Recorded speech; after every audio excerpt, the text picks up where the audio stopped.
Hi everyone, I just wanted to come before you and share with you 3 quick projects using Pegboard.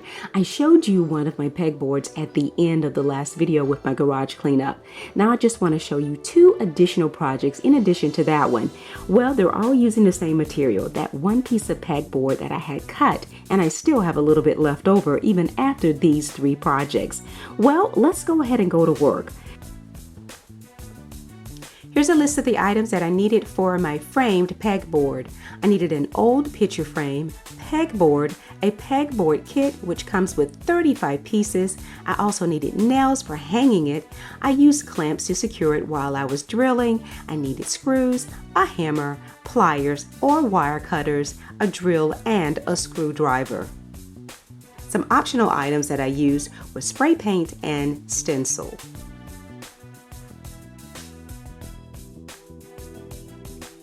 The very first 2 projects that I'm going to show you actually featured the same steps, so I'm going to go ahead and be brief about those.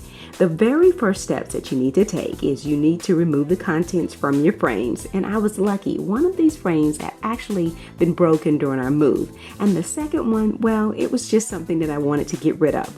So you want to remove all of the contents, and then you want to use the pictures inside to determine the exact measurements. I go to Lowe's and I take absolutely everything with me, guys. I took the actual backs of the pictures, the picture frames with me. I just wanted to make sure I got it right the first time. And after I got my cut completed, I brought everything back home and I began to paint. After my paint had dried, I then inserted the actual pegboard into the frame and it fit perfectly. Now for the larger board, I had to use a drill to secure it to the board.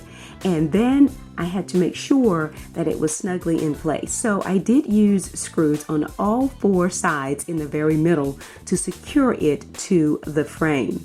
Now, all I had to do now was basically attach a wire from the original hooks across the back of the frame to be able to hang it, and I found that to be very easy to do. To put the wire on there was the very best thing instead of removing the hooks and beginning all over again.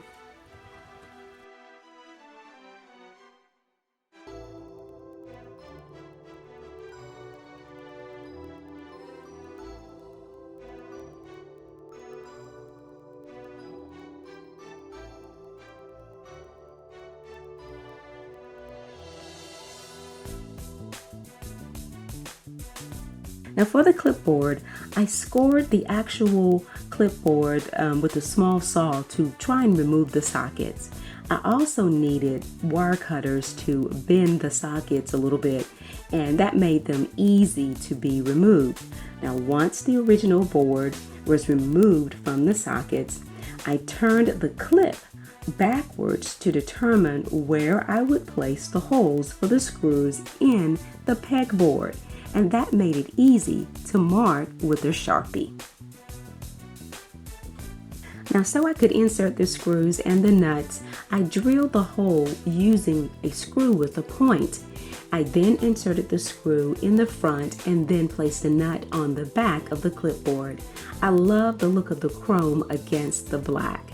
I also decided to stencil this one as well.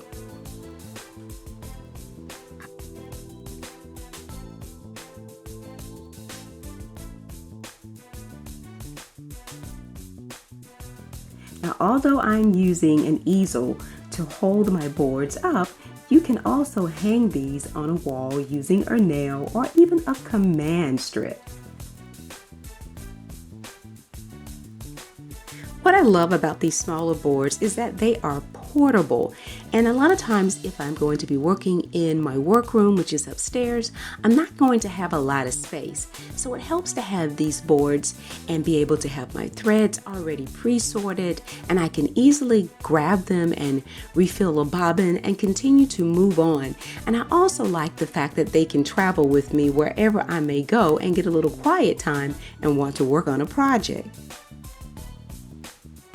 Oh, here's a little bonus, guys. I ran across these dowel pins while shopping at Lowe's, and I'd never seen these before. They look like little tiny sticks here, and they actually fit the sides of the opening of the pegboard, so you can actually take these and spray paint them the color of your board and then hot glue those firmly in place permanently. And you can use these to hang your jewelry or anything else that's maybe small and that you just find valuable in a very small space. I thought this was a really cute idea. So what do you think, guys? I think Clipboards just got a little classy. I had so much fun doing this. You know, when you watch something in a magazine and you believe that it's possible to do it, you go out and get creative. And that's exactly what I tried to do here. So let me know which of the three was actually your favorite. I hope you enjoyed this video today, and I hope that you're inspired to go out and create something of your very own. And as always, stay in prayer and stay creative.